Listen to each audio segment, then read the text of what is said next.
Η σημερινή εκδήλωση εγκαινιάζει έναν κύκλο ετήσιων διαλέξεων στη μνήμη του Γεωργίου Μαύρου, ιδρυτή του ΜΙΕΤ. Φέτος έχουμε τη χαρά και την τιμή να έχουμε κοντά μας τον κύριο Μάρτιν Γουλφ, ο οποίος θα συνομιλήσει με την κυρία Οντίν Λιναρδάτου. Τους ευχαριστούμε θερμά και τους δύο. Θα ξεκινήσουμε αμέσως καλώντας στο βήμα τον πρόεδρο της Εθνικής Τράπεζας και πρόεδρο του ΜΙΕΤ, κύριο Γκίκα Χαρδοβέλη. Κύριε Πρόεδρε, έχετε το λόγο.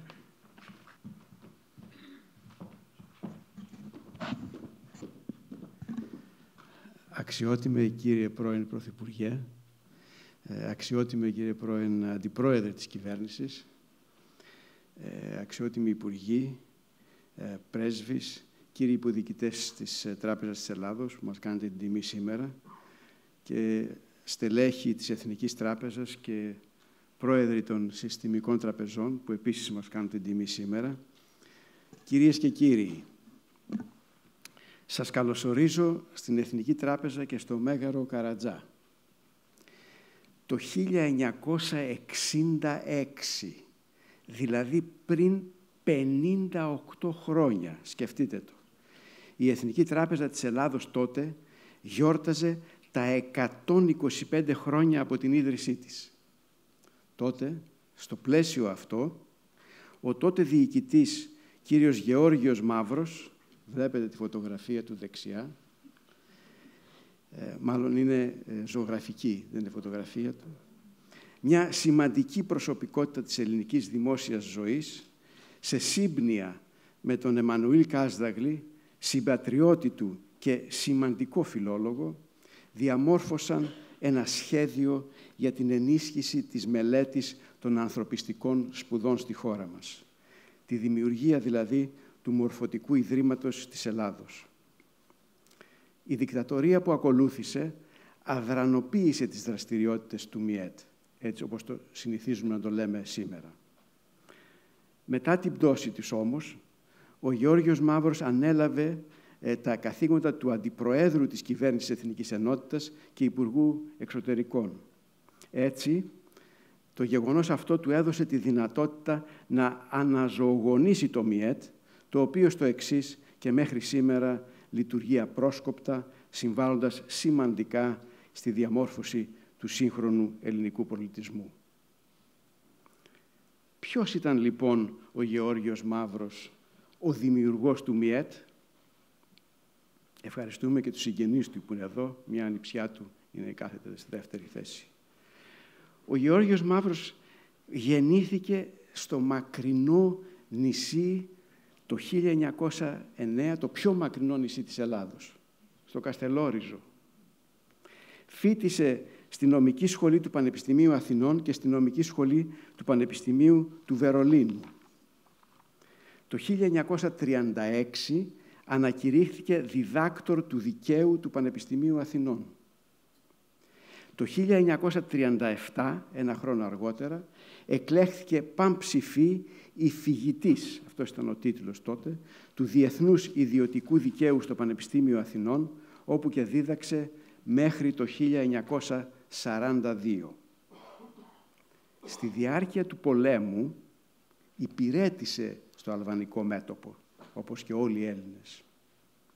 Ως ακαδημαϊκός έγραψε πολλές μελέτες και άρθρα επί διεθνούς ναυτικού και ιδιωτικού ναυτικού δικαίου και έτσι στο χώρο της πολιτικής θεωρούνταν πάντα ο πλέον καταρτισμένος Έλληνας πολιτικός σε θέματα δικαίου της θαλάσσης.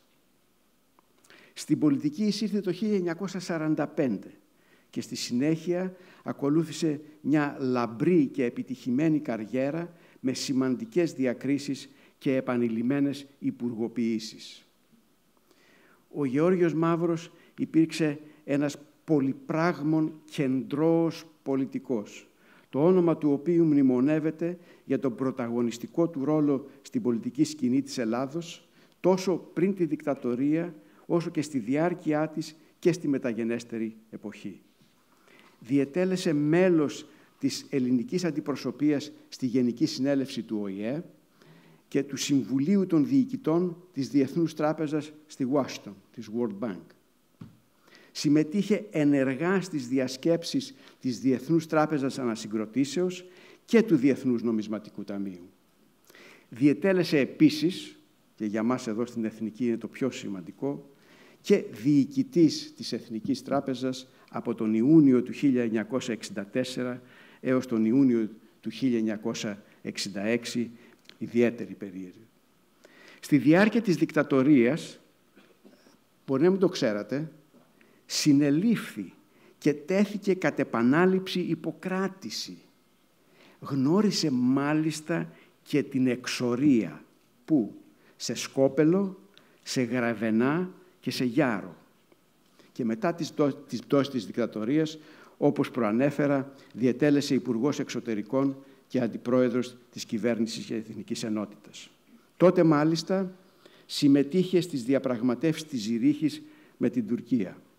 Αργότερα, το 1984, στα πλαίσια του Ευρωκοινοβουλίου, από τη θέση του ως εκλεγμένος Ευρωβουλευτής, έδωσε μάχες για την ανάδειξη του κυπριακού ζητήματος και των συνεπειών της τουρκικής εισβολής, αλλά και για την προστασία της πολιτιστικής κληρονομιάς της Κύπρου.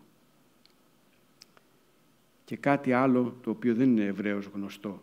Το 1994 το Ίδρυμα Μνήμης Ηρώων και Μαρτύρων του Ολοκαυτώματος, το Γιάν Βασέμ, του απένιμε τον τίτλο του Δικαίου των Εθνών. Αυτός ο τίτλος δίνεται για τη συμβολή του στη διάσωση καταδιωκόμενων Εβραίων κατά τη διάρκεια της κατοχής. Απεβίωσε ένα χρόνο αργότερα, το 1995, και κυδεύτηκε με τιμές εν ενεργεία πρωθυπουργού. Κυρίες και κύριοι, σήμερα το ΜΙΕΤ οφείλει στο Γεώργιο Μαύρο την απόδοση ενός ελάχιστου φόρου τιμής. Σήμερα το ΜΙΕΤ ξεπληρώνει ένα μικρό μέρος αυτού του χρέους με την καθιέρωση μιας ετήσιας διάλεξης στη μνήμη του. Το βλέπετε. Στις ετήσιες αυτές διαλέξεις θα προσκαλούνται εξέχουσες προσωπικότητες με διάκριση στο διεθνή χώρο και θα πραγματεύονται ζητήματα που αφορούν άμεσα την τρέχουσα πραγματικότητα, αλλά και όλους τους τομείς των επιστημών. Φέτος εγκαινιάζουμε τον θεσμό των ετήσιων διαλέξεων Γεωργίου Μαύρου με πρώτο ομιλητή τον κύριο Μάρτιν Γουλφ, είναι εδώ μπροστά μας, το γνωστό επικεφαλής οικονομικό αρθρογράφο των Financial Times και διαχρονικά καταξιωμένο αναλυτή της παγκόσμιας οικονομίας και πολιτικής. Θα μας μιλήσει για το κρίσιμο θέμα του μέλλοντος της δημοκρατίας, ένα θέμα που ο ίδιος πραγματεύτηκε πρόσφατα στο εξαιρετικό βιβλίο του, το συνιστώ ανεπιφύλακτα σε όλους μας, «The Crisis of Democratic Capitalism». Καλωσορίζω λοιπόν τον κύριο Μάρτιν Γουλφ και δίνω ευθύς αμέσως το λόγο στην κυρία Οντίν Λιναρδάτου, η οποία και θα συντονίσει την εκδήλωση. Σας ευχαριστώ.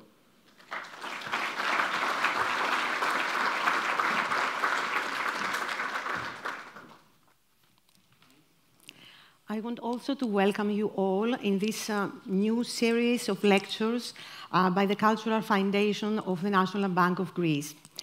When the director of the foundation, Kostas Kostis, first told me that he was thinking of inviting Martin Wolf to begin these lectures, I was ecstatic.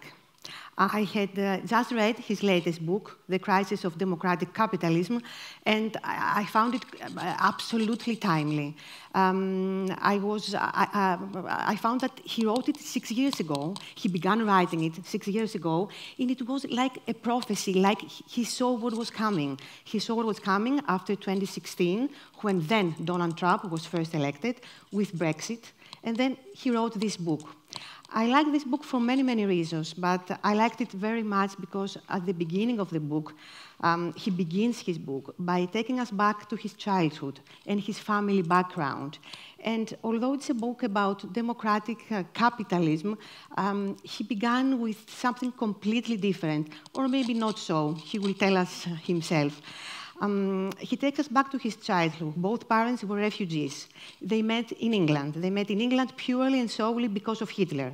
Without that catastrophe, what Hitler brought to Germany and Europe, and particularly to the Jews, and they were both Jews, his parents, they would never have met, and he wouldn't exist. And as he writes in his book, that's the irony of his life, in a way, is that his existence is due to one of the greatest crimes in human history.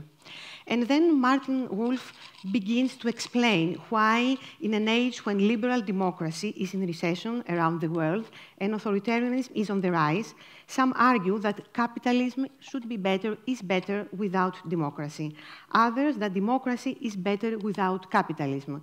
Martin Wolf makes it very clear that divorcing capitalism from democracy could lead to even worse outcomes to the world. Please welcome Martin Wolf.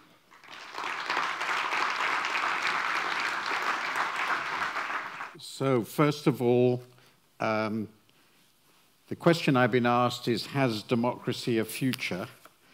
And let me say right at the beginning, my answer to that question is, I really hope so. Then we will have the lecture and the discussion. It was a particular pleasure and an honor to be invited to give this lecture here in Athens. I spent, as I've explained to a few people, an extraordinarily large part of my youth, in fact, about 5 years of it, in which I did nothing but read Latin and Greek. That was a fairly typical education of moderately intelligent English young people in my youth, in what I sometimes think of as the Middle Ages. There's more than 60 years ago. But I feel in this audience there might be one or two people who recognize that time. And of course, I was immensely influenced by and excited by what I read about ancient Greece, and some of that will be mentioned today and even quoted. But for this reason, like many other Westerners, talking about democracy in this city has particular resonance and poignance. We know what happened to democratic Athens, and one of the great things that emerges from the history of democracy is one way or another, it seems always to return. So whatever happens now, my long-run optimism about this idea will remain. Now, what I'm going to do is talk about the core arguments of my book with a few updates, and then I think that will set the scene, for the reasons just been explained, for a discussion of where the future might lie. Because I find my best way consistently, and when I write, in thinking about the future, is to start with the past. After all, let's be clear, we know much more about the past than we do about the future. So let me start, if I may, with a quotation, which I hope will emerge, which I came across when I was reading Aristotle's Politics, obviously in English, because it seemed to me an obvious book to start with. There were two books I started with, Plato's Republic and Aristotle's Politics, which started analytical political science. And I came across this quote, which I didn't know before. I apologize for the translation, but it is amazingly apposite to my argument. And what Aristotle writes in the Politics is, it is clear then that the best partnership in a state, by which he meant a Greek polis, of course, with a constitution, is the one which operates through the middle people, or as we in the West would say, the middle class. And also that those states in which the middle class is large and stronger, if possible, than the other two together, by which he meant the rich and the poor, or at any rate stronger than either of them alone, have every chance of having a well-run democratic constitution, more or less democratic. And I think that captures the theme of my book unbelievably well. And the second quote, is from somebody who's very important, even more important than when I put up this quote. In 2016, I declared, he says in a speech on March 2023, I am your voice. Today I add, I am your warrior, I am your justice, and for those who have been wronged and betrayed, I am your retribution. And then I think you can understand that quote, each of you, for yourselves. And then finally, I will give what turned out to be the motto for my book when I thought about what I'm saying and how I describe the solutions to the problems I discuss. And I really don't need to read that to you. So, and you will understand why. So let me start indeed, as has already been mentioned, with my beginning. In 1937, actually before I do so, let me just, I'll move on from that. Let me just tell you, before I proceed, what I'm going to talk about. So I'm going to start talking about why I thought this book was worth writing. I spent about 6 summers writing this book. It was an enormous effort in the middle of my work. So I had to be motivated. So I'm going to start with why I thought it was worth writing this book. I'm then going to talk about what Larry Diamond, whose work I came to know very well in the course of writing this book, calls the democratic recession, which is where we are now. Then I'm going to go back into history and ask, how did modern democracy emerge? The modern democracy is obviously very different in many ways from ancient democracy. And then I'm going to talk about some of the things that have gone wrong, particularly in high-income democracies. And because of lack of time, I'm going to focus particularly on the US, though there's a lot in my book about other countries. And then finally, I'm going to talk about where we are now and what I think is important. So, with that, let me proceed.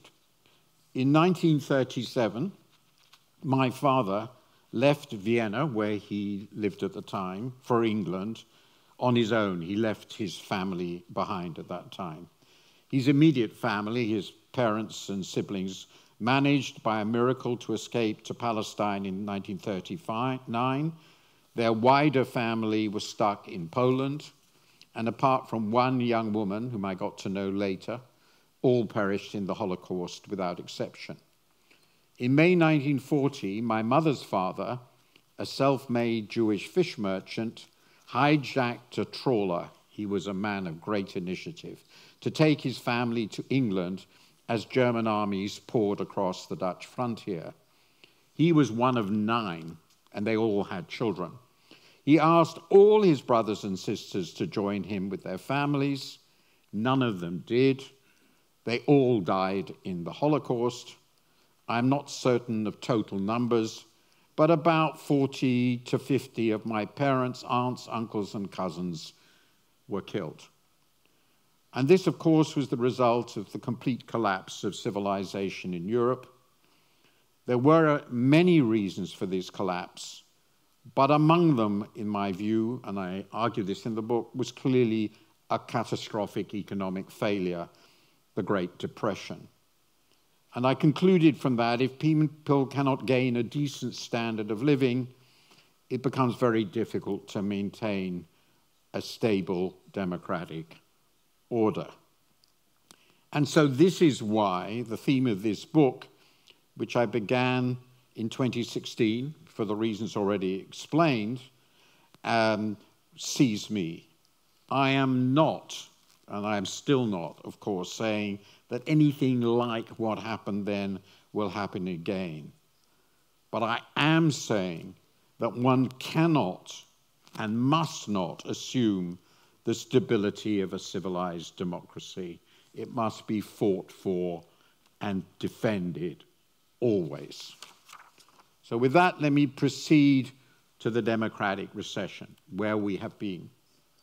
Remember this, in a liberal democracy, a democracy characterized by individual civil rights, the rule of law, and respect for both the rights of the losers and the legitimacy of the winners, fair elections, and really nothing else, determine who holds power.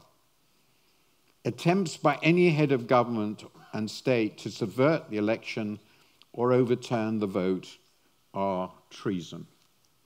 Yet that is what Donald Trump attempted to do both before and after the last presidential election. He failed, of course. Many decent and brave people ensured that. Yet now he is back, unrepentant, unpunished, seething with a desire for revenge.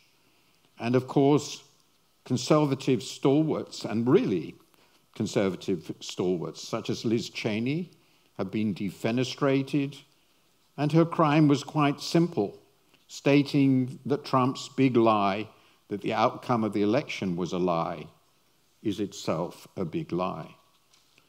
Yet how can any democracy survive if people take their perception of reality itself from their political leader?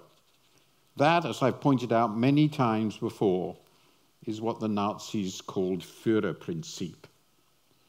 Democracy is ultimately founded on moral values.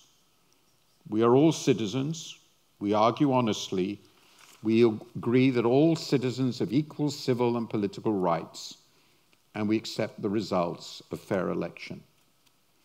The US is, though far and away the most important country in the world, far from alone. Freedom in the World 2024 from the independent US watchdog Freedom House, published in February of this year, stated, and I quote, "Global freedom," and they measure it largely in terms of political freedom, by which we mean these attributes of democracy, as I've described them, has declined for the 18th consecutive year in 2023. The breadth and depth of the deterioration were extensive. Political rights and civil liberties were diminished in 52 countries, while only 21 made improvements. Flawed elections and armed conflict contributed to the decline, endangering freedom and causing severe human suffering.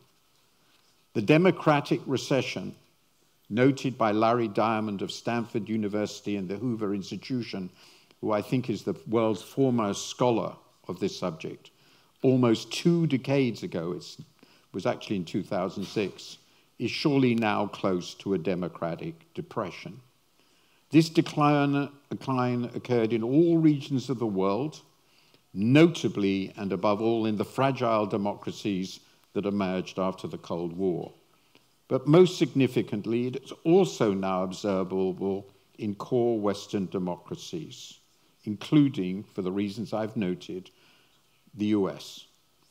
And that is far and away the most important of all democracies, indeed the country that saved democracy in the 20th century.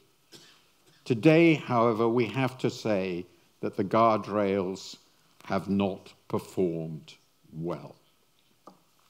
Let me just give you my first chart. I won't go through these charts in detail, but this gives you the scores that the Freedom House has used to pick out the countries with the largest declines over 10 years in the performance of their democracy. And you will notice at the bottom 2 particularly important democracies with significant declines. Now let me move to the second subject I want to talk about, how democratic capitalism was born. And in talking about that, I'd like to move to my next chart, which I think brings out the picture very well. It's from a very well-known source, VDEM, and it shows the history of democracy as they judge it over the last 240 years, very roughly. And the key point is that in the terms they use, little over 200 years ago, there were no democracies anywhere. Even where Republican institutions did exist, as in the US, for example, the franchise was staggeringly restricted on the grounds of sex, race, and wealth. Then in the 19th century, franchise began to be widened, and universal suffrage democracy emerged and spread in fits and starts to cover about half of the world's countries after 1990. You can see that they've never been what they call liberal democracies with all the attributes I've talked about, have always been a minority, and the number and proportion of states reached their peak in the early part of this century, about 15 or so years ago. There have been a fair number of electoral democracies, which are important, but they are places in which there are very severe restrictions on individual rights. Above them are electoral autocracies, and we can think of many examples of this, and finally the closed dictatorships. And the really encouraging thing is, though there's clearly a decline, it's shown very clearly in all these categories, the dominant proportion of societies now at least permit some elections. That's itself a very important transformation. So in the 19th century, as this chart shows, franchises were widened, universal suffrage democracy emerged and spread in fits and starts, as I've mentioned. So why did this happen? It is, after all, rather extraordinary that democratic principles were accepted by so many countries. Remember that the normal way to structure economies and politics in complex societies has been for power to accrue to wealth and wealth to accrue to power. The most powerful people in society, by far, overwhelmingly so, were the richest and vice versa. And of course, absolute monarchs were thought ultimately to own everything. Everything, all other wealth was at the discretion of the despot. Catherine the Great and many others would have thought that without question. Why then did this revolutionary change towards democracy occur?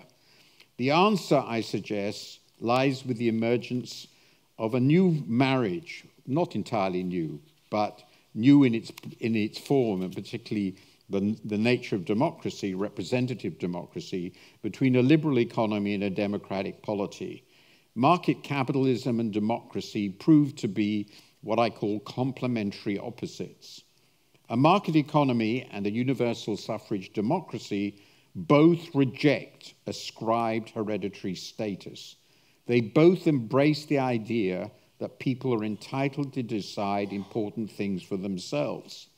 Market capitalism rests on ideals of free labor, individual effort, reward for merit, and the rule of law. Democracy rests on ideals of free discussion and debate among citizens when making those laws. And historically, I think this is very important, the market economy also brought urbanization, a need for a more educated workforce, the newly organized working class as a political force, and with rising prosperity, increasing opportunity for a positive sum form of democratic politics. Democracies, I also argue, rests on the existence of an economically independent citizenry. This was Aristotle's crucial point. A fully socialist society is bound to be a dictatorship, since the ownership of productive assets is vested in and controlled by the state. In the absence of coordination through free competitive markets, that state must be responsible for the allocation of these resources. This creates both a huge concentration of power and an overwhelming incentive not to lose it. Thus, markets protect democratic politics from an excessive concentration of power, while democratic politics also protect markets from an excessive concentration of wealth. This, then, is how the market economy and liberal democracy are complementary. And I just thought I'd add one other chart from the book, which I think is complementary, the other one, but it adds something else, which I think is quite intriguing, though I don't have the time to explore it in depth. This also shows the proportion of states that are democratized. That's shown in the brown line, and it's very similar to what we've seen already. Slightly different, I don't have time to go through it. The blue and the red line, blue and the orangey line, sorry, show the openness of economies to trade, what I think of as the progress of the market economy as shown by globalization. And the interesting thing is there's quite a close correlation between the two. And my view is periods when we open economies to the market and through the market are also periods when we feel optimism, and when we're optimistic, we're prepared to support and promote democracy. And when we're not, we're not. That's a very simple interpretation of a complex phenomenon. I discuss that in my book.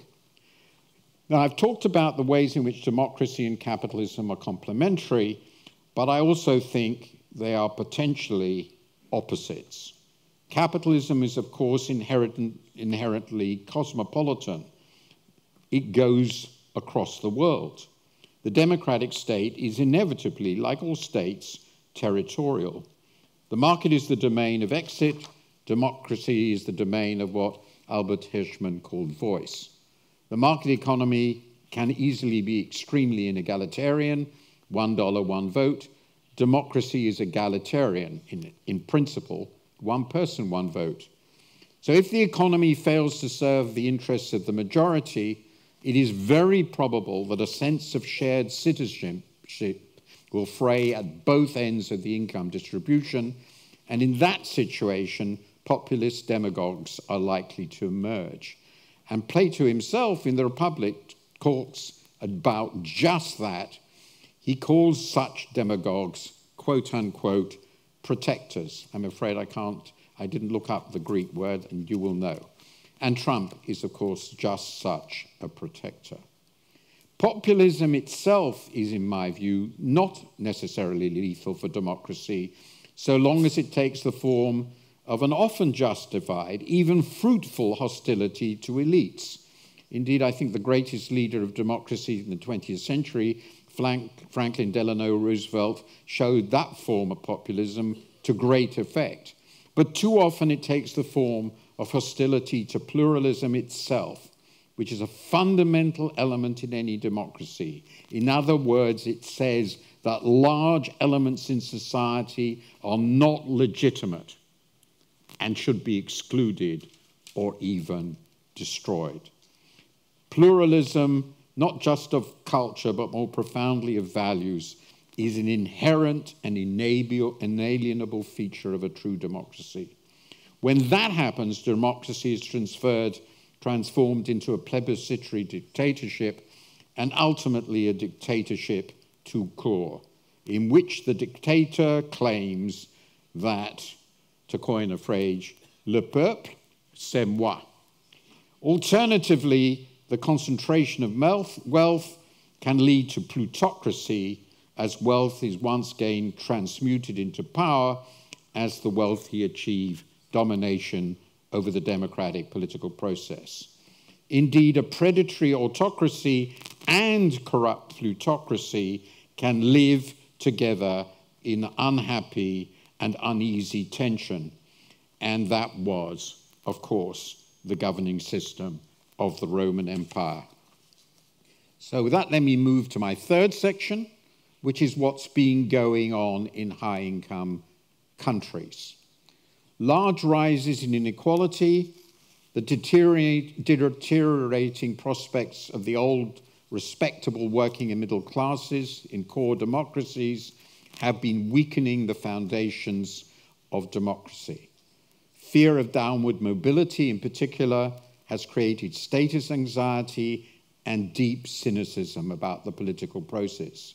And these have then been successfully diverted by right-wing propagandists into cultural and racial resentments, especially in ethnically diverse societies.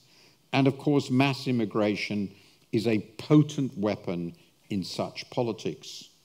These resentments have, I fear, been greatly aggravated by the emergence of a large and discontented class of university-educated clerics dedicated to a progressive cultural and racial politics. So what we are seeing in many countries is that this identity army of the left clashes with the majoritarian identity army of the right. In my view, the emergence of the so-called new media has facilitated all these trends, but they have not created them. After all, old media created right-wing populism in the 30s. The big difference, and it is an important one, is that there is no longer the same need for powerful party institution. A big question is what has happened to create this status anxiety, especially and so most obviously in people who did not go to college and who feel increasingly isolated from the benefits of their society.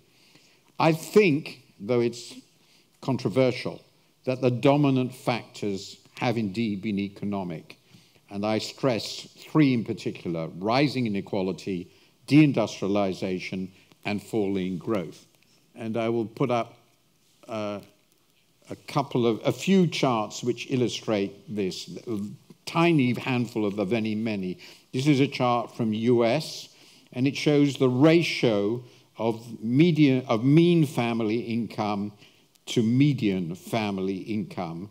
And the ratio is shown in the blue line. Sorry, it's the ratio of the median to the mean. And you can see there is, over a period of pretty well 40 years, been a pretty massive decline in the median relative to the mean.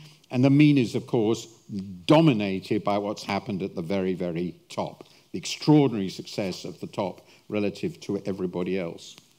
Another chart which sort of illustrates a bit of this. This is a global income distribution, very heroic, of course, very controversial.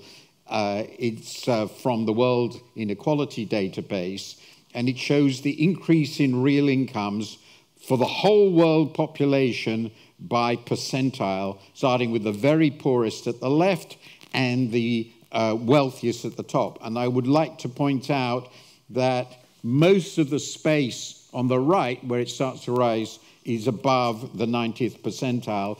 And so I've taken liberties with the scale, and a lot of it is just the top percentile. And what it shows is that a huge chunk of people in the middle income distribution, which is basically the Latin American middle classes and the Western middle classes, have had very low growth in real incomes. The bottom did very well, which was in this period mostly China, and we have this explosive increase in real incomes at the very, very top of the global income distribution. And then the final chart I want to show on the economics, which in my view may be the most important, I'm just writing about it today, is what's happened to industry and industrial employment, which in my view was the basis of the creation of the modern working class, the modern social democratic parties, and the modern welfare state. And you can see that in all these countries, these are the G7 countries, over the past half century, there have been enormous declines in the proportion of people who work in industry. This is predominantly has affected male workers. And you can see the US is in no way exceptional. It's right in the middle. The country that's actually had the biggest collapse of industrial employment is my own, the UK. And for a whole set of reasons that I can't explore, I think that was a major reason for Brexit.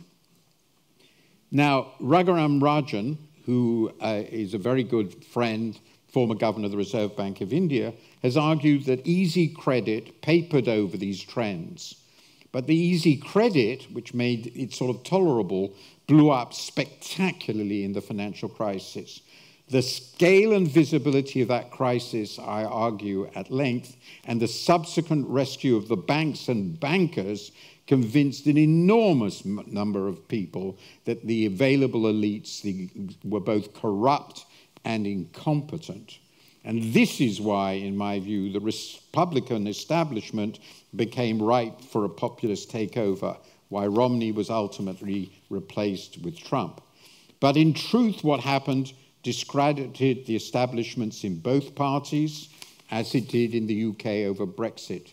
And the same thing, in my view, happened in the EU, especially after the Eurozone crisis, another complicated story. Now, in addition to those processes, the shift towards skill-intensive sectors and technologies, the deindustrialization of the labor force, globalization, and the rise of China, which drove this, these were the product of powerful economic forces. Yet there is also substantial evidence of the emergence of forms of rentier capitalism with declining competition, rising monopoly, and unbridled self-seeking. And in the meanwhile, significant declines in rates of growth. The role of money in politics, especially but not uniquely in the US, has eroded the tax base and the effectiveness of regulation. Now, there are some who argue that this is all mostly cultural.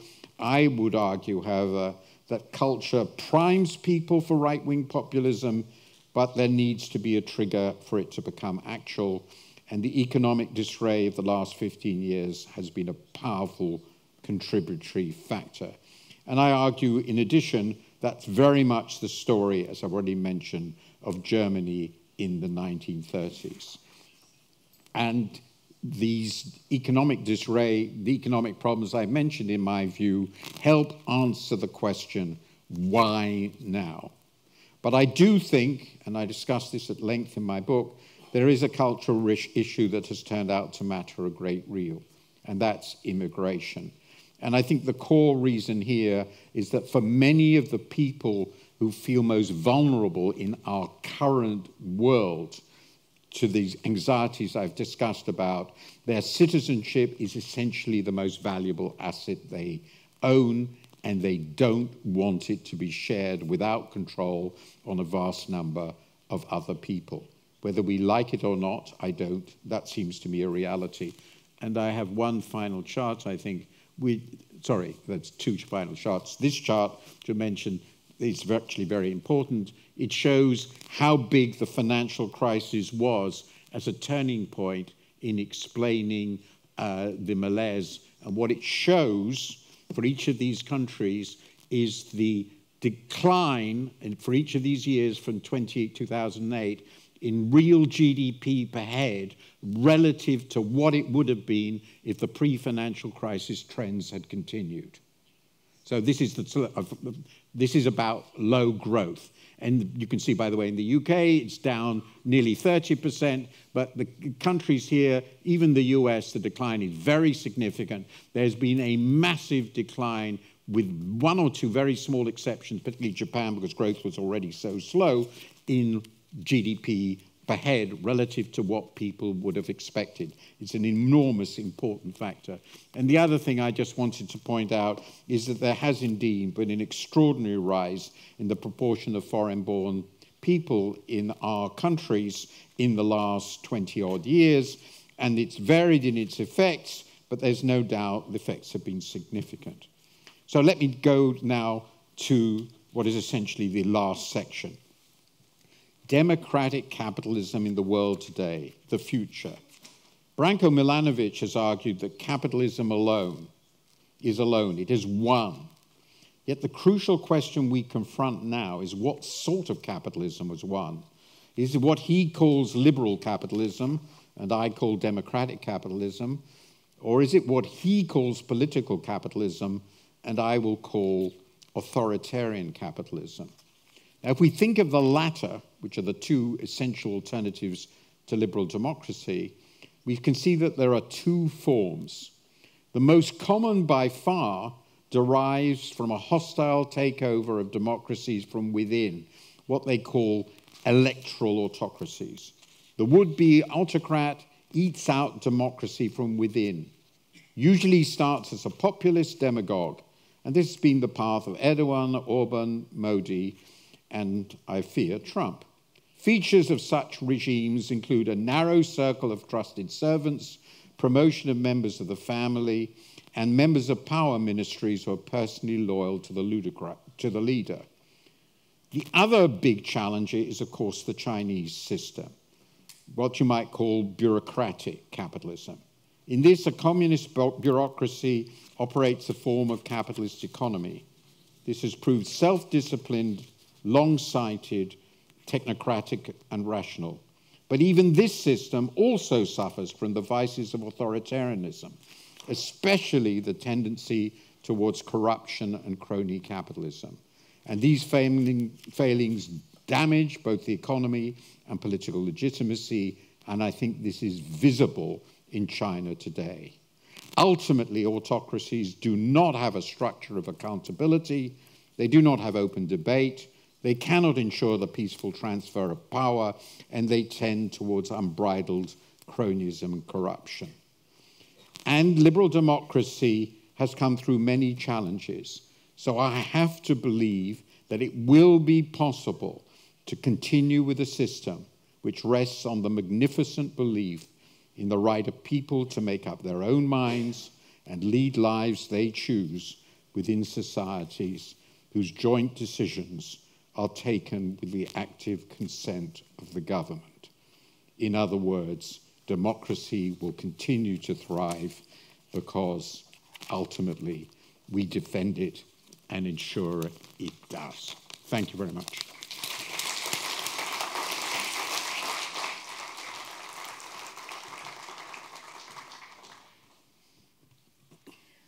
Well, taking it from where you left it, can Trump make America an electoral autocracy? He will have full power. He will control Congress, White House.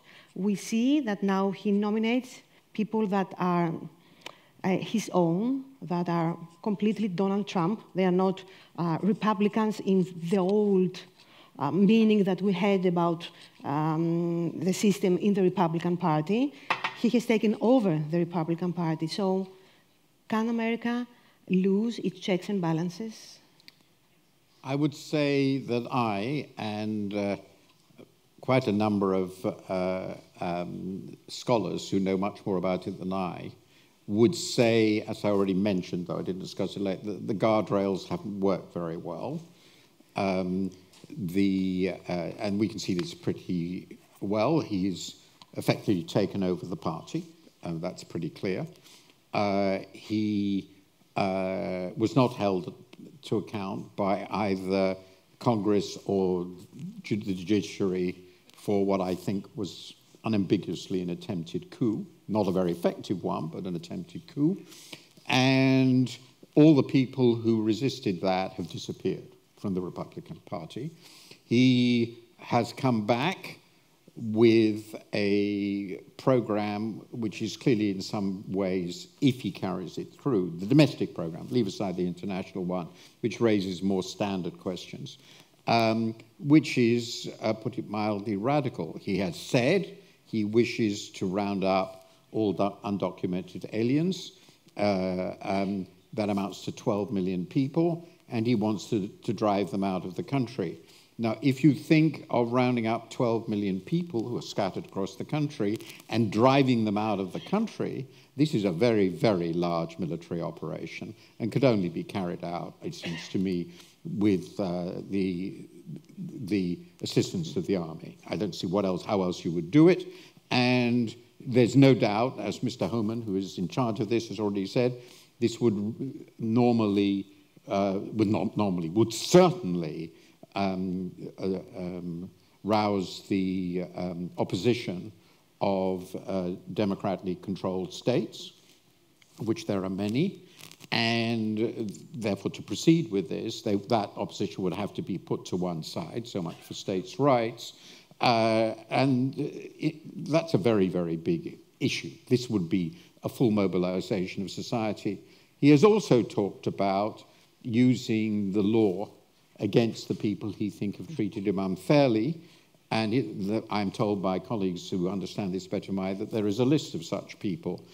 Of course, Republicans believe that Trump has been persecuted, or Trump believes it, and they have accepted this, so that this is a completely legitimate quid pro quo. I wouldn't accept that view, but that's what they think. So I assume that it's very likely that the new Justice Attorney General, what do they call them, would be responsible for pursuing those trials. And there will be a lot of people he's put on the list. And one of them is Kamala Harris. Another is Hillary Clinton. Now, how far the way we'll go with this, I don't know. But that's obviously, and once you start using the law against your political opponents, you really aren't operating in a normal democracy. That's a different style of rule. That's the way Erdogan runs Turkey. And finally, of course, he can appoint loyalists to really all the important government departments, the tax authorities and so forth.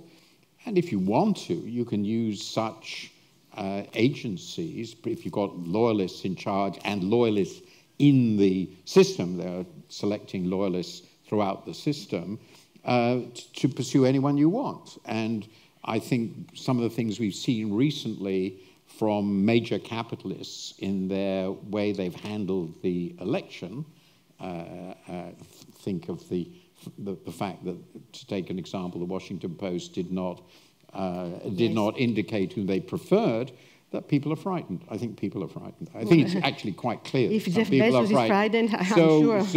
So I think at the very least one can say at this stage is that he is powerful enough, I think, to do these things.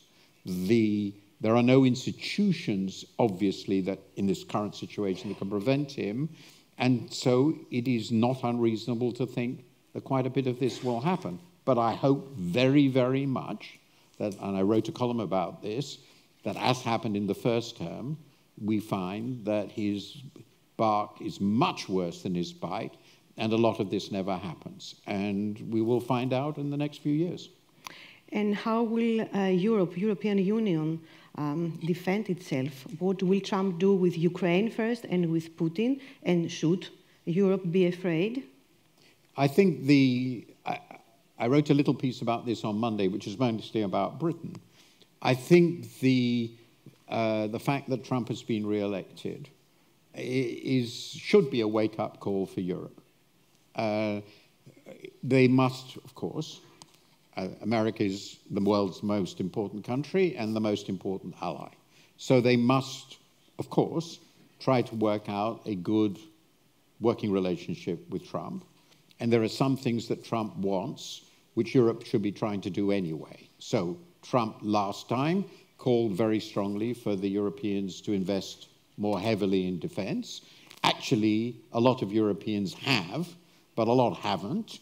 And I think in their own interests and in the interest of their relations with America, they should be doing just that. So it is very important to do exactly that, to be credible. They also need to find a way of managing, one way or the other, Trump's planned trade actions, which include tariffs against Europe, and quite high ones, not comparable to the Chinese one. And they have to decide, do they do what you normally do in these situations, which is retaliate, or not?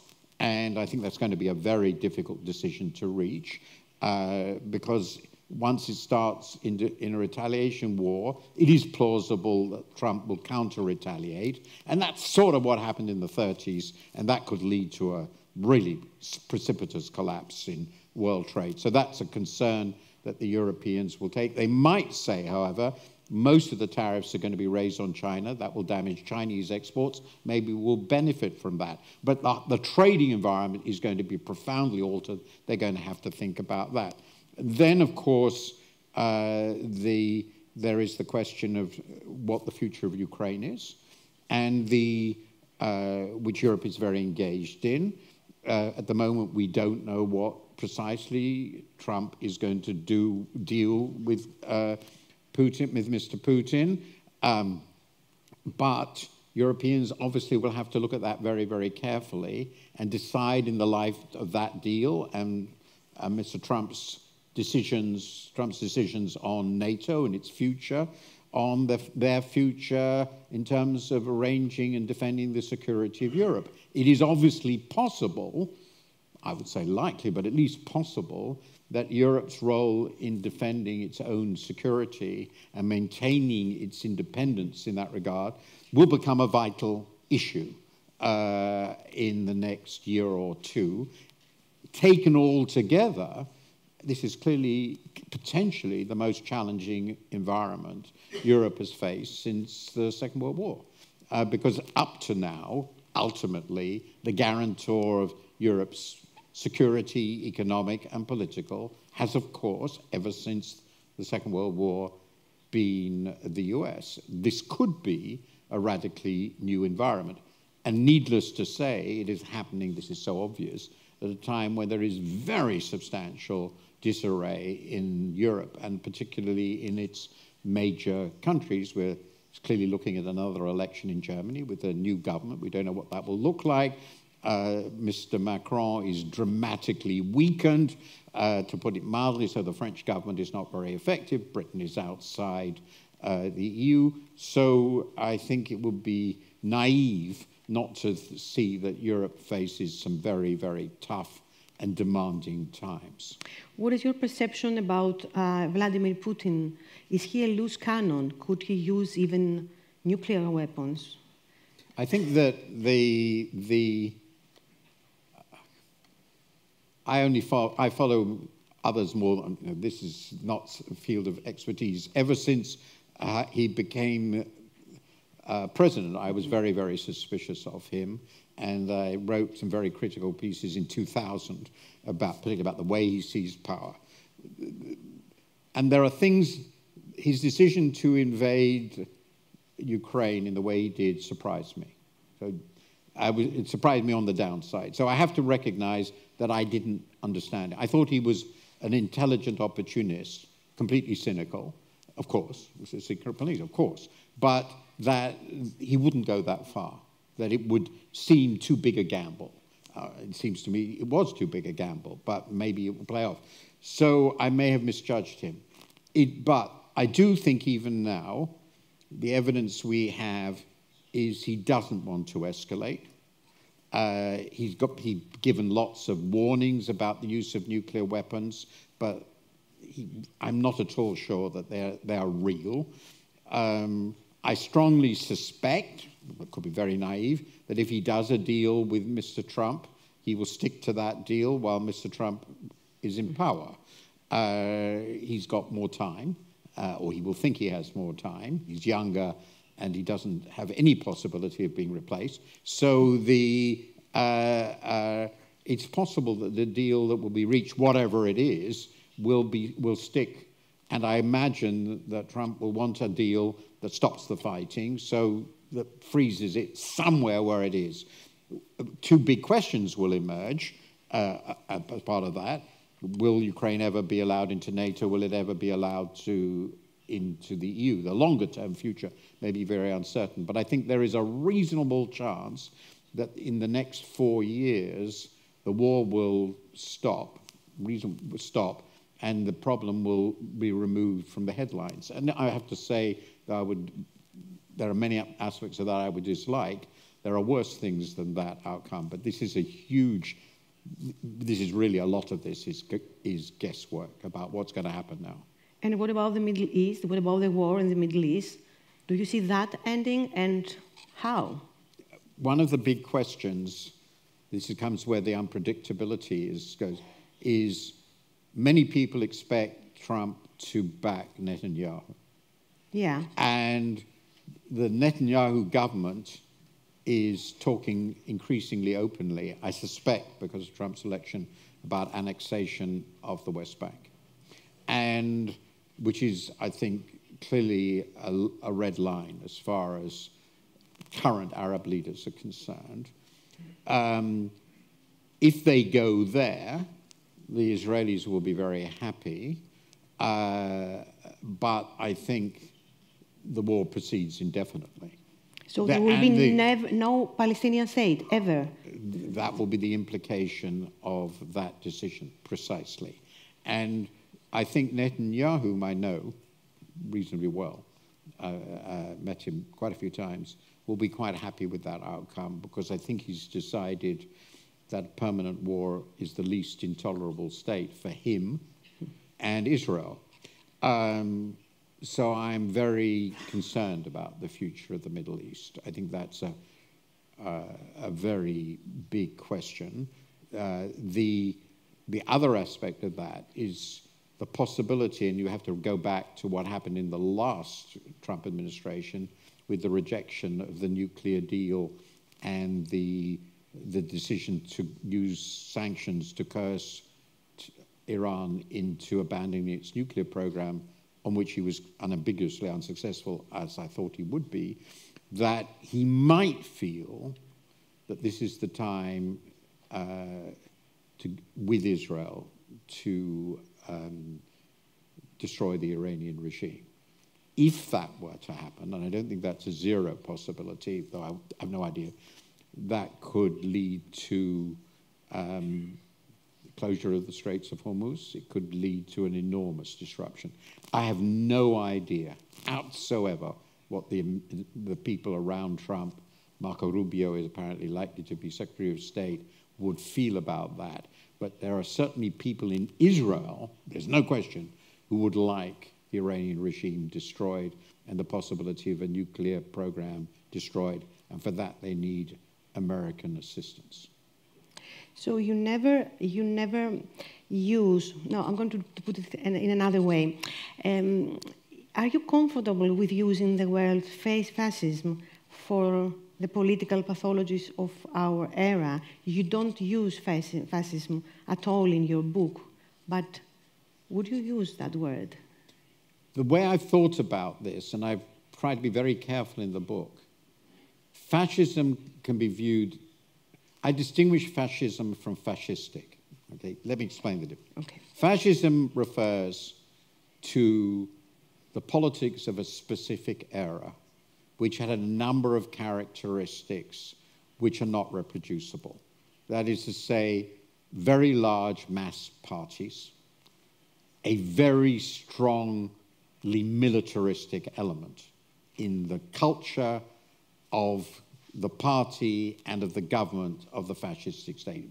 Highly a rabid, murderous combination of racism and nationalism. It was highly imperialistic. I mean, both Italy and Germany had imperial ambitions of the most spectacular scale, most obviously Germany in the East. And of course, complete control in a monopoly era of all media and education, everything, the complete integration of everything in the state within the party machine. That's not going to come back. I see no sign of it anywhere. And that's a unique phenomenon. But there are elements in that tradition which are broader and more current. I wrote a column a little while ago on what Umberto Eco, the great Italian writer, called in an absolutely marvelous essay, Ur-fascism. And he lists a number of characteristics of fascistic thinking: authoritarianism, social conservatism, male chauvinism, and a certain sort of brutality in views of how politics should run, and often a quite significant racist element. That combination of broad attitudes, that's very different from the fascism we knew, but some of that is, I think, more permanent in human society, and some elements of that, in my view, beyond doubt, we're seeing now in some societies. So I would never go beyond, I would never use the word fascism, but I think some of anything we're seeing now anywhere, there are no fascistic regimes in the sense of the 20s and 30s, but there are elements of the underlying attitudes and ideas about how the state should be organized, about how power should be exercised, which have very clear fascistic elements. But if you want, you could say they go further back to people like de Maistre in the 19th century, and they've been a permanent feature of post-French Revolution ideology. Isaiah Berlin, who taught me a lot, of course, as most people, wrote a lot about these sorts of ideas in the early 19th century in Germany, people like Herder. So those themes are recurrent, and I think they're pretty clearly there in elements of the far right. And in America, it's particularly striking because this is very, very dramatically different from what we thought for a long period the right in America was about, free markets, all that sort of thing. And it brings us back more to some of the features of American politics of the 50s, Joe McCarthy, the Birches, the John Birch Society. And so I think it's useful to think of it in those terms rather than, you know, it's Hitler. The old, yes, yeah, that's old something time else. Nobody is Hitler. Now, to what extent do you think that technocratic bodies like central banks, IMF, bear some responsibility or a huge responsibility for the popular discomfort, for why people are now voting for populists? We saw that also in Greece.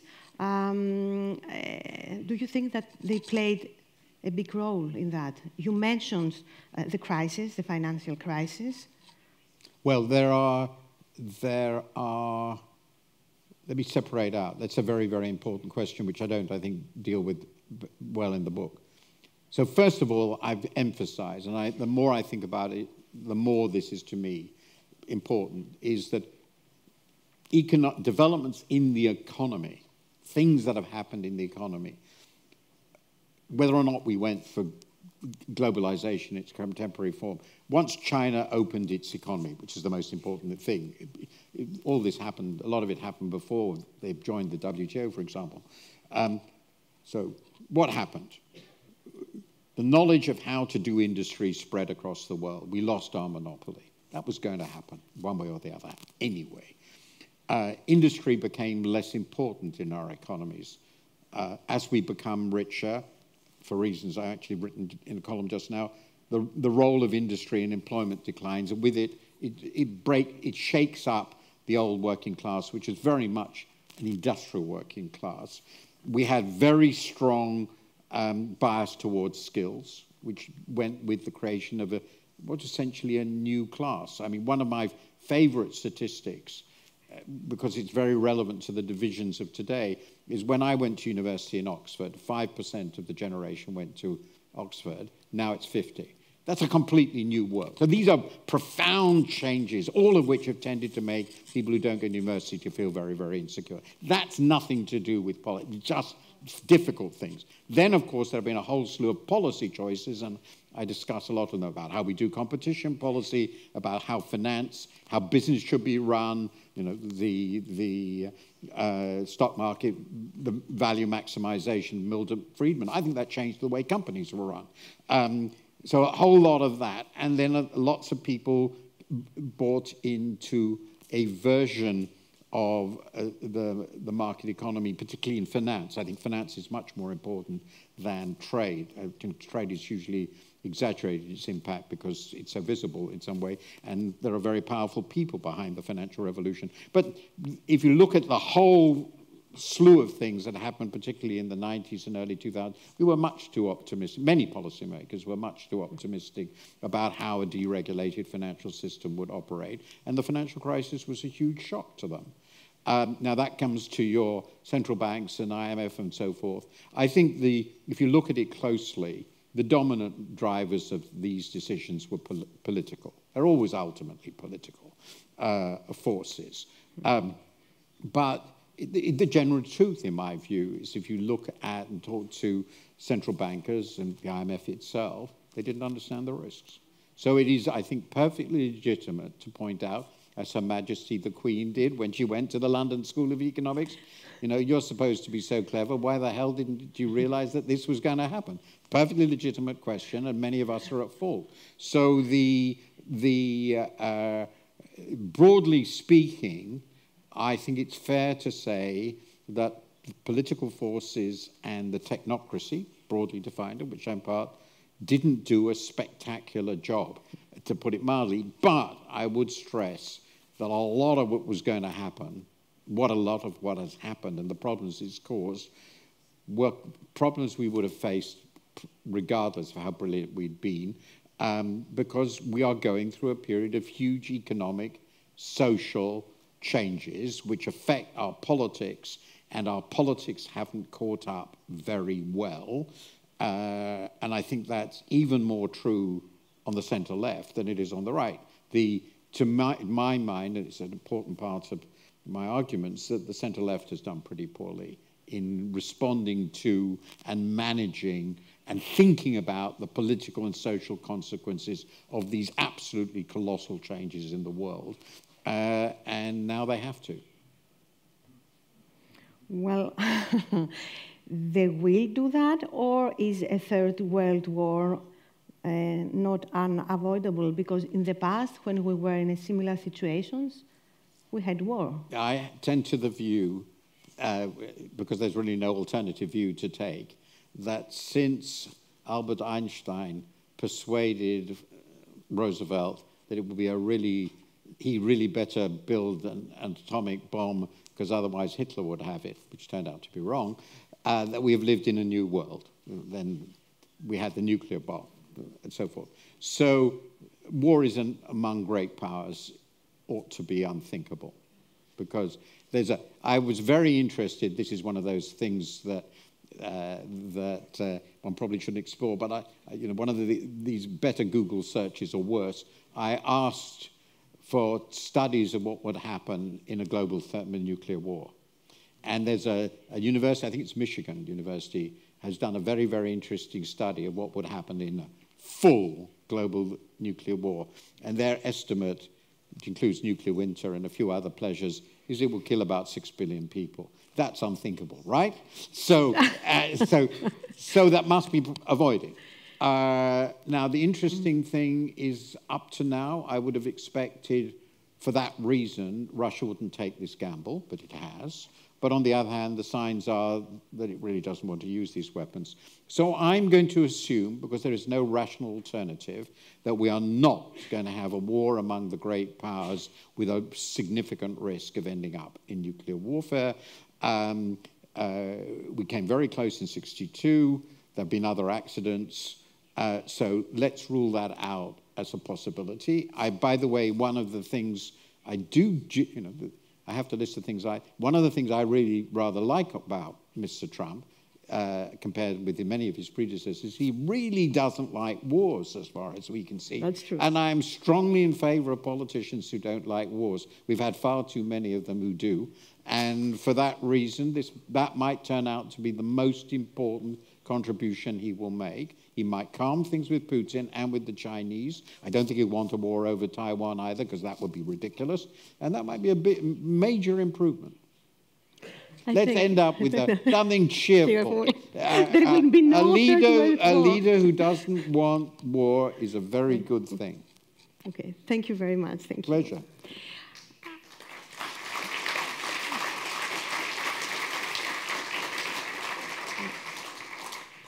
I don't know if anyone from the audience wants to ask Martin Wolf. Yes, please.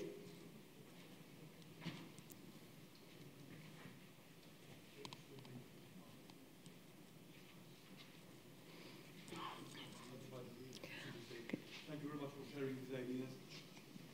The future of democracy presumably depends also. Thank you. The future of democracy presumably depends also on how successful other models are, like, for example, the autocratic capitalism you mentioned. Assuming China is a typical example of this model, we used to consider bureaucratic systems of running economies as failed because of Soviet Union, etc. My question is the following. Do you think that technology, data management, AI, etc., can now make bureaucratic capitalism much more efficient and therefore further undermine the economic success of open democratic societies? Thank you. I think that's a superlative question, and I've been thinking about this a lot, but I haven't actually written on it. I mean, let me make just two, because this is a colossally big question. 2 points. There's no doubt at all, it seems to me, that technology has made it much easier for an autocratic state to sustain itself, because its ability to do surveillance of its population has been immeasurably enhanced. The Chinese, who are very effective, probably know what every single individual in their huge population thinks. That's pretty, well, not every, but you know what I mean. So that must make the system work better. From their point of view. On the point you raise, but this may be sort of that I'm still a Hayekian, I'm inclined to think that though the information flows available in the system now are extraordinary, they still have the problem. They have two problems. First of all, despite what I just said, they don't really know all the ideas that are in people's heads. And that's always been the discovery argument for decentralized capitalism, I think, continues to work. And that's how Dong created it. I mean, it is important to note that when the Chinese economy took off after Dong's reforms over 30 years, that there was a staggering amount of initiative from below, and they really didn't know what was going to happen. Now, it's true that a lot of that occurred in state enterprises, but even more occurred essentially into private. They didn't plan Alibaba. They didn't plan Tencent. So I think we should regard the success of the Chinese economy as an indication that the basic arguments for a market economy were vindicated. And that's what all the Chinese academics, professors, and policymakers I've known over the last 30 years I've been visiting, and I've known a lot of them, have said and thought. So I would say up to now, this has sort of indicated our view, because China wasn't the Soviet Union. And then the second point I would make is that if you look, and I've written a lot about this and thought about a lot, but of course I'm not expert on what's going on. If you look at what has happened since Xi took over, all of this supports the view that the sort of centralized top-down system he is increasingly running, both within the bureaucracy and vis-a-vis the market, is not a good idea.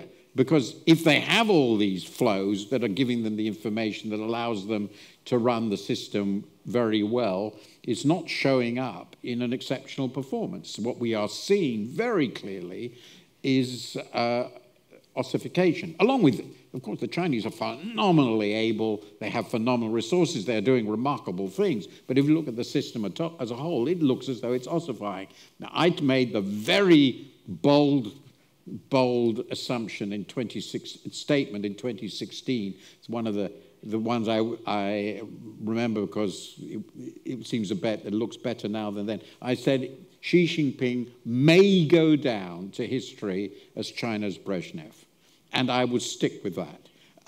That's a bold proposition, but I think it's more plausible to me now, 8 years later, than it was then. So I think in the end, the motivation benefits, the decentralization benefits, the initiative benefits of the market system,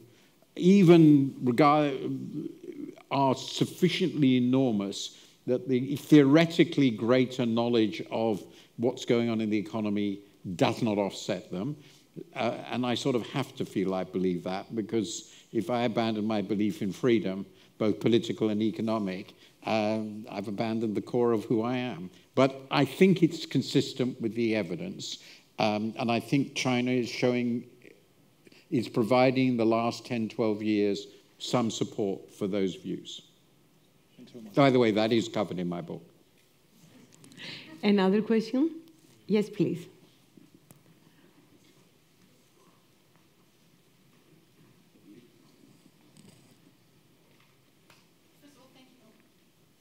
much for being here.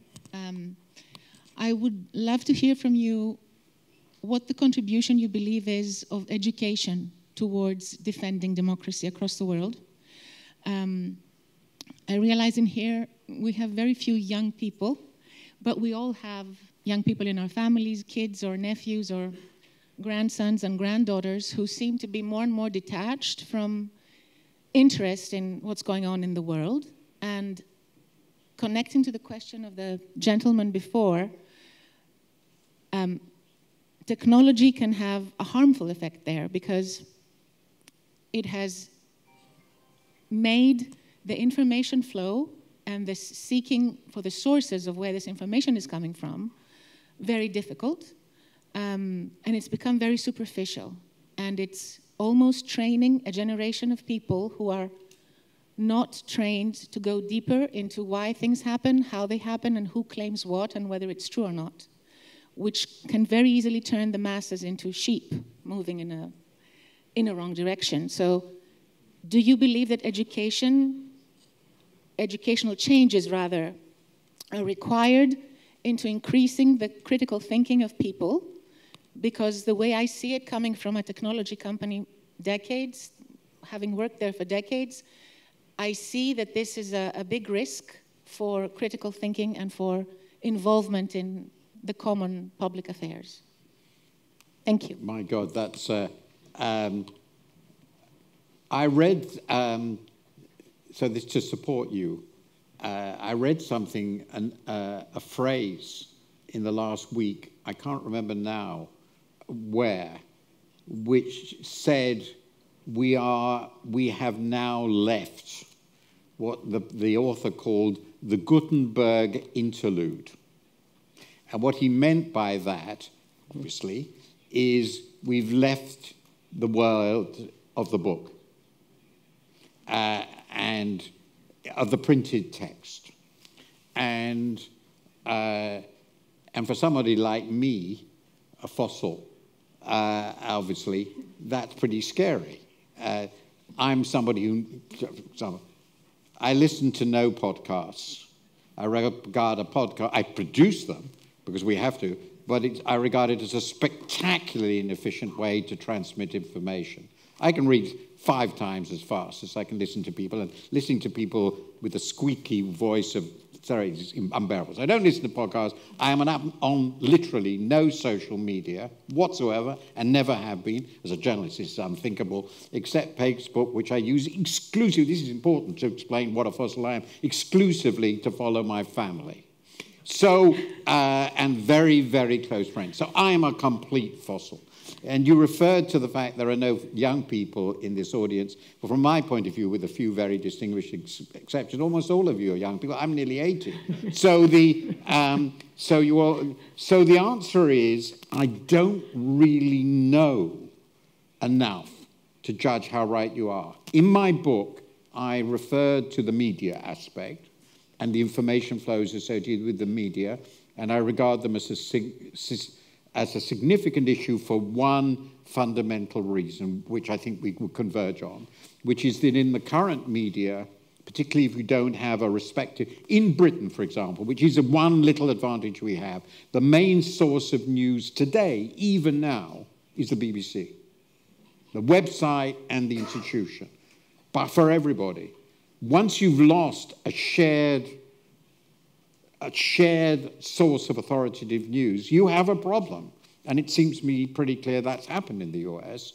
And that wasn't true when I lived in the US in the 70s. So that's a very big issue, just taking the one. How do you run a democracy? You know, I quote here Daniel Patrick Moynihan's famous sentence in the 60s, you're entitled to your own opinions, but you're not entitled to your own facts.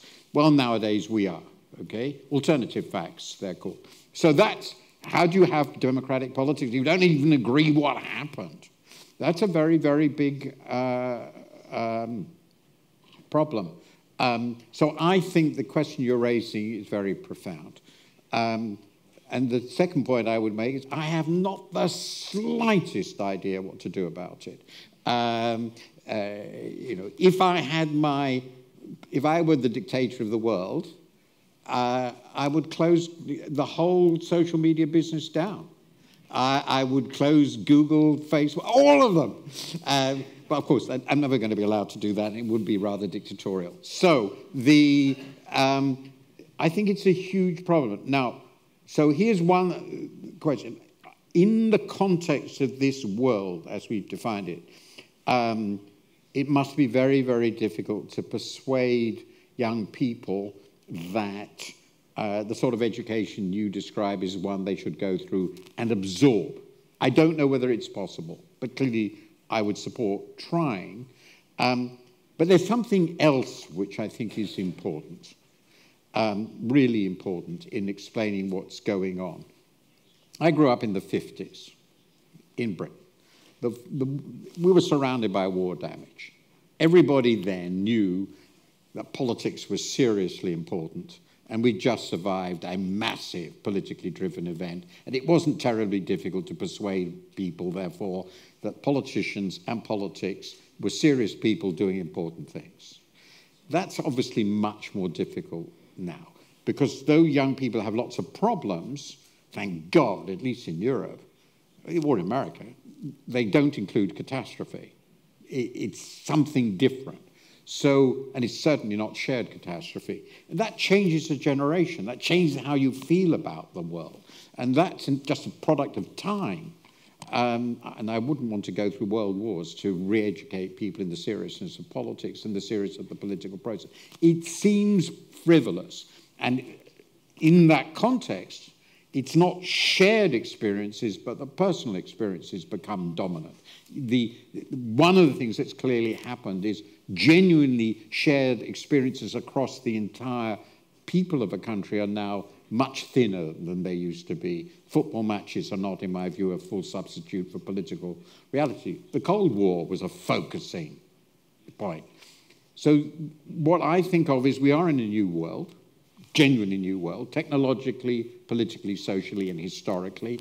People have to work out a way of making democracy work in that new world. I write a lot about economic policy and social policy, particularly in economic policy in my book. And on the question you raise, I don't have an answer, so I don't discuss it. But I think it's in any real way, except on the media. And I think, I think it's an enormously deep question. And we're going to have to find some way of living with these new technologies, which allows people still to be engaged and serious citizens. My book ends with the idea, which I couldn't discuss here, of the crucial importance of making feel that they are citizens. And citizenship is active. You all know that here. And so we have to find a way to engage. I have some ideas about that in the book. Citizens' assemblies and things. We have to engage young people in political processes that feel to them significant. And we should be thinking about how we do that in school and afterwards. Yes, another question? You have a question? No? Yeah. Is the situation, the political scenery, degenerates slowly, imperceptibly, to the average citizens towards an authoritarian regime unless we stop it slowly? Extremist parties in Europe, they might reach very quickly 20–30% of the population, and are the poorest people, because income distribution plays a role.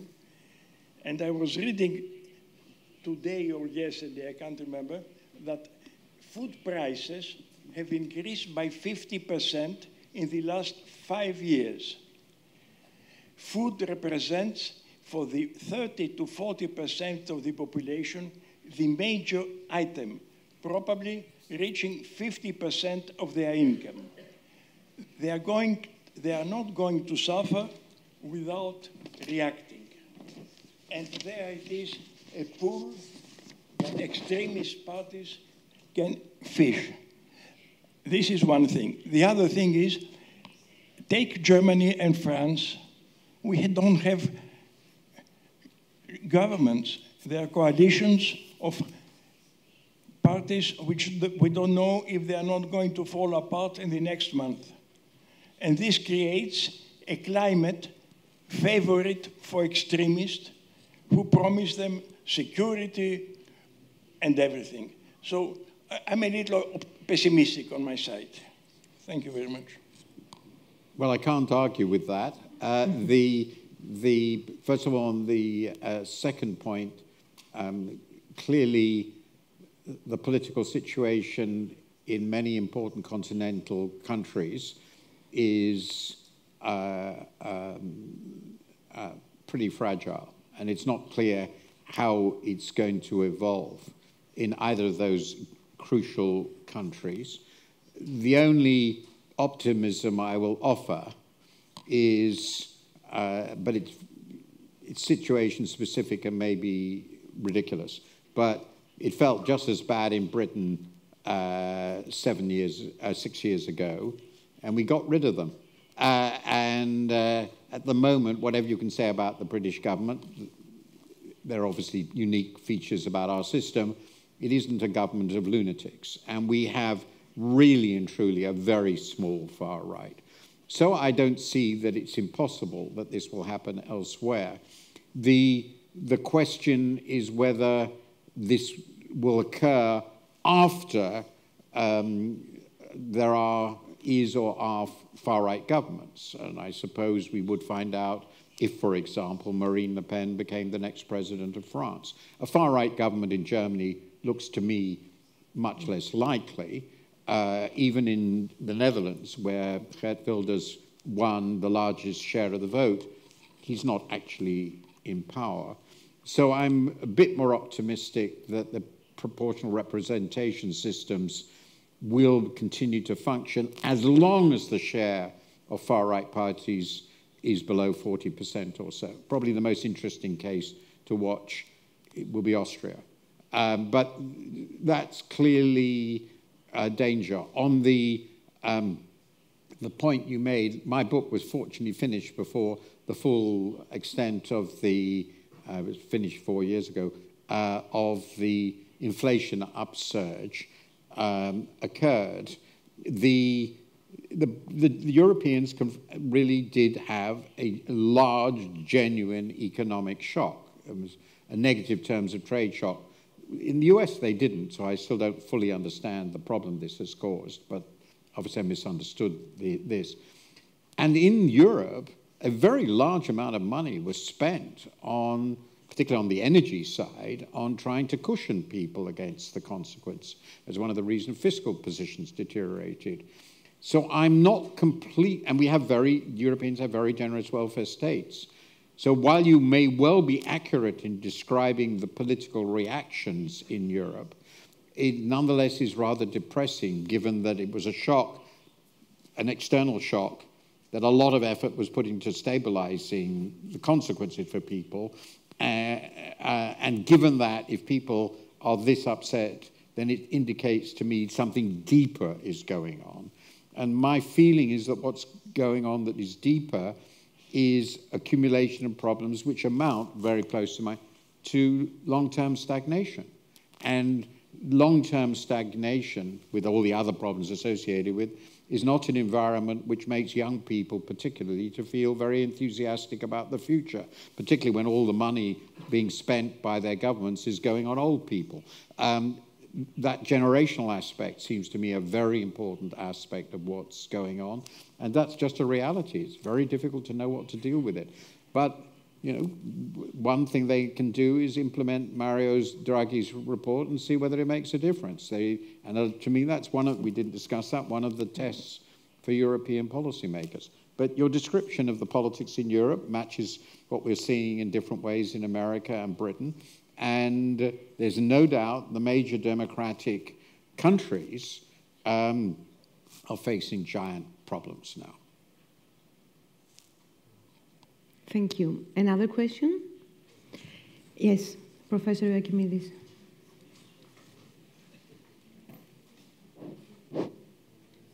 Well, thank you very much for this extremely stimulating discussion. I have a more general question. How do you see the future of the West? Future of what? Of the West. and indeed of the United States as geopolitical entities in view of the rise of the global South, China, and all the rest?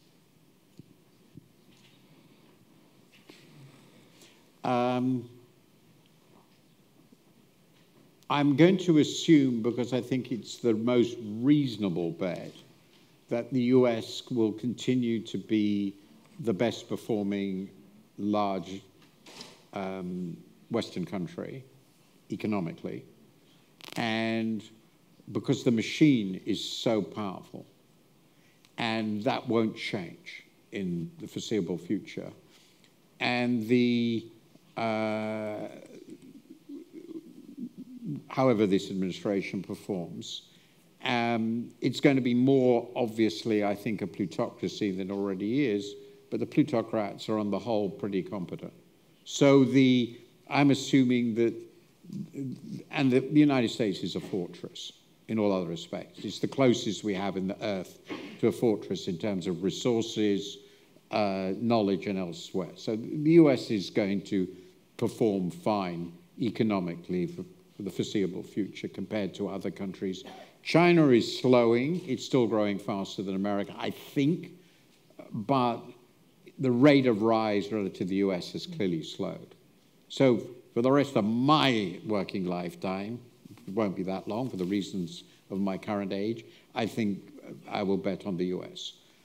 The US under Trump has clearly made a very significant choice by the people towards greater isolationism. I mean, that seems to me that whatever else you think about what Trump is about, he's clearly, by instinct, an isolationist. He doesn't want foreign alliances. He doesn't want foreign engagement much. You know, I've already talked about wars. A lot of this is a reaction against neocons and the liberal internationalists. That's very clear. So I'm going to assume the US is going to withdraw somewhat.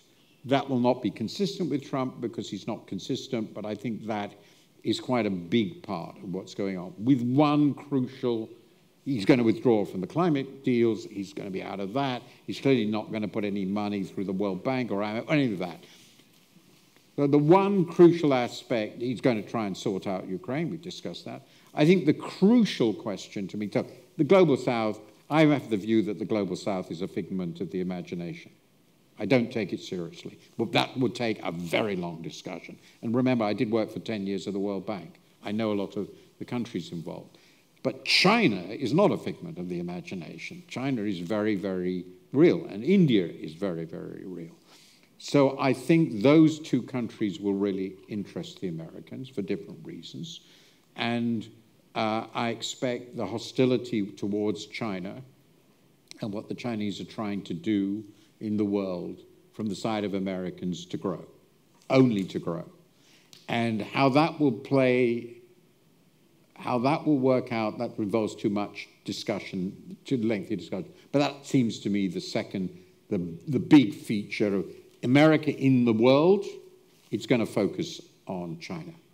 And Marco Rubio's appointment is clearly consistent with that. I've heard Marco Rubio, I know what he's about. And I think it is quite likely that over the next 4 or 5 years, the most important ally for America will be seen to be India. I don't think we've thought about that in Europe enough. But from their point of view, if they're fixated on China, India is the closest important power. It's as obsessed with China as they are, so the enemy of my enemies is my friend.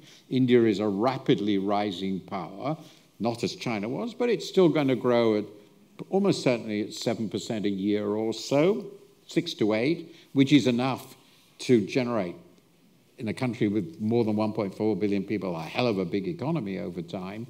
So I think the US-India axis will become central, never mind that they're involved in the BRICS, this is not core, and that will be one of the most interesting new international systems things.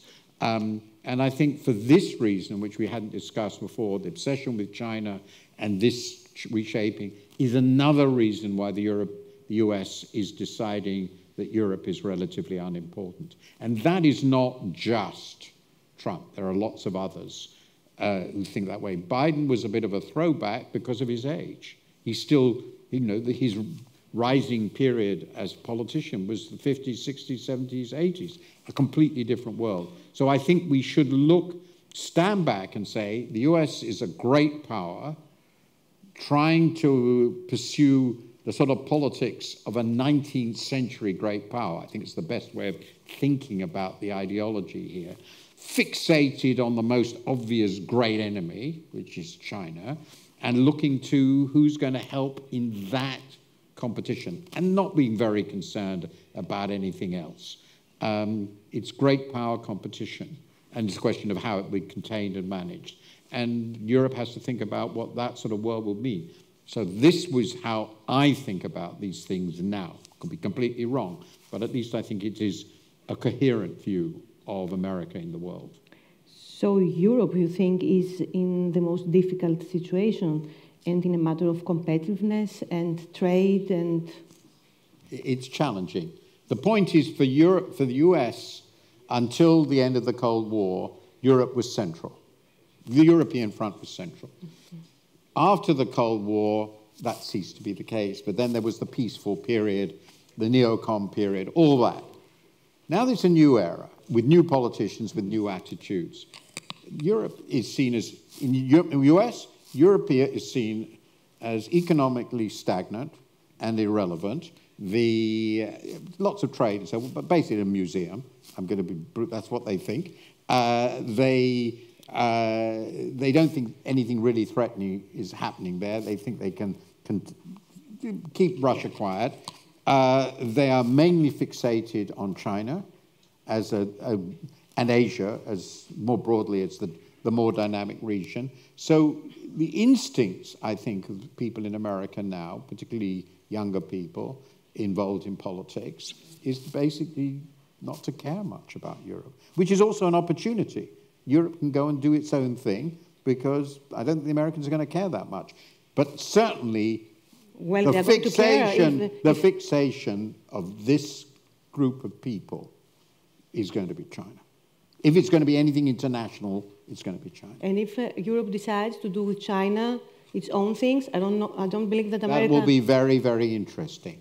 But the question is, I don't want to go into that, does Europe have a coherent view of what it wants to do with China? And the answer pretty clearly is no, because Europeans are torn on multiple fronts within countries and between countries on what the appropriate foreign policy for Europe will be on China.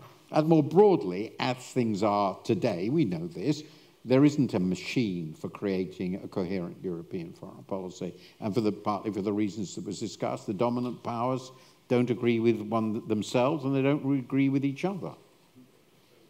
Okay. Thank you very much, Martin. Thank you. Thank you. Pleasure.